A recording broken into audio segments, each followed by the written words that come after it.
Shalom Bapak Ibu Saudara-saudari yang terkasih dalam Kristus Yesus. Kita kembali bertemu di ibadah harian keluarga Sabtu 31 Januari 2026. Sebelum kita mulai, kita berdoa. Damai sejahtera yang daripada Allah Bapa dan dari anaknya Tuhan Yesus Kristus, itulah yang menyertai kamu. Amin. Saudara-saudari, yang menjadi nats renungan untuk kita hari ini tertulis di Kolose pasalnya yang pertama, dimulai dari ayat 15 hingga dengan ayat yang ke-16. Dikatakan di sana, ia adalah gambar Allah yang tidak kelihatan, yang sulung, lebih utama dari segala yang diciptakan. Karena di dalam dialah telah diciptakan segala sesuatu, yang ada di sorga dan yang ada di bumi, yang kelihatan dan yang tidak kelihatan, baik singgasana maupun kerajaan, baik pemerintah maupun penguasa. Segala sesuatu diciptakan oleh Dia dan untuk Dia. Demikianlah firman Tuhan. Saudara-saudari yang terkasih, Bapak Ibu, demi kepentingan keselamatan manusia, Allah menyatakan dirinya dan mengungkapkan rencana keselamatan itu. Satu-satunya cara untuk menyatakan dirinya adalah dalam wujud manusia yang tidak berdosa, yang dapat terhubung dan berhubungan serta berbicara dengan manusia yang berdosa. Dengan demikian kita dapat melihat kemuliaan Allah pada wajah Kristus. Kristus adalah pencipta dan segala sesuatu adalah ciptaan, termasuk yang tidak dapat dilihat oleh mata. Yesus Kristus sudah ada sebelum segala ciptaan ada.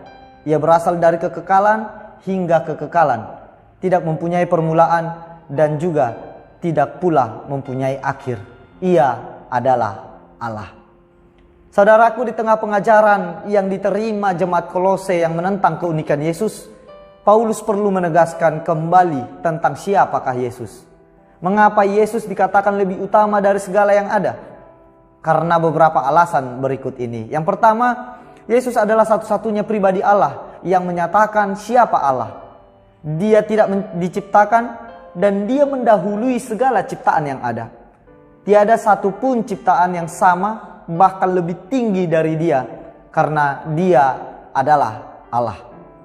Dengan demikian, pengenalan kita kepada Allah yang tidak nampak menjadi nyata dan terselami, karena Allah telah menjadi manusia dalam Yesus yang dekat dengan kehidupan manusia itu sendiri. Lalu yang kedua, Dialah Allah pencipta yang telah menciptakan segala sesuatu. Maka Dialah penguasa sejarah manusia dan seluruh alam ciptaan. Seluruh ciptaan ada di dalam kuasanya dan diciptakan demi kemuliaannya. Alasan ketiga, Dialah penguasa segala kuasa, baik yang kelihatan maupun yang tidak kelihatan. Dan yang keempat, dalam Dia bersumber segala kuasa.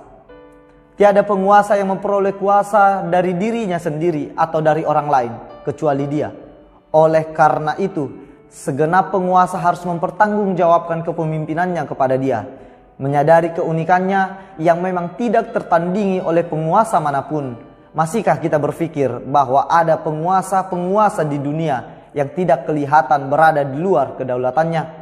Sesungguhnya hanya Yesus, Sang Penguasa Tunggal, yang berdaulat atas semua penguasa. Amin. Kita berdoa. Terima kasih Tuhan untuk penyertaan-Mu di dalam kehidupan kami. Terkhusus di hari ini ya Tuhan, kami masih dapat bangun dari tempat tidur kami, menikmati nafas kehidupan yang daripada-Mu, dan mempersiapkan diri untuk memulai kegiatan dan aktivitas kami hari ini. Kami bersuka cita ya Tuhan, karena kami dapat bersekutu dengan firman-Mu di pagi hari ini. Karena itu, biarlah firman-Mu yang menjadi pedoman, tuntunan, dan tujuan kehidupan kami. Biarlah kami Engkau pakai ya Tuhan menjadi pelaku-pelaku firman-Mu yang menyadari kekuasaan yang ada di tengah-tengah dunia ini, yang ada pada kami bukanlah kekuasaan yang berdaulat, melainkan kekuasaan anak-Mu, Yesus Kristuslah yang berdaulat atas semua kekuasaan di dunia ini. Maka daripada itu, jangan biarkan kami hanyut akan keberadaan diri kami hari ini, Ajari kami untuk semakin tunduk dan menundukkan diri hanya kepadamu saja. Terima kasih Tuhan, kami serahkan kehidupan kami hari ini ke dalam tangan pengasihan-Mu. Dalam Kristus Yesus kami berdoa dan mengucap syukur. Anugerah dari Tuhan kita Yesus Kristus, kasih dari Allah Bapa dan persekutuan Roh Kudus, itulah yang menyertai kamu. Amin.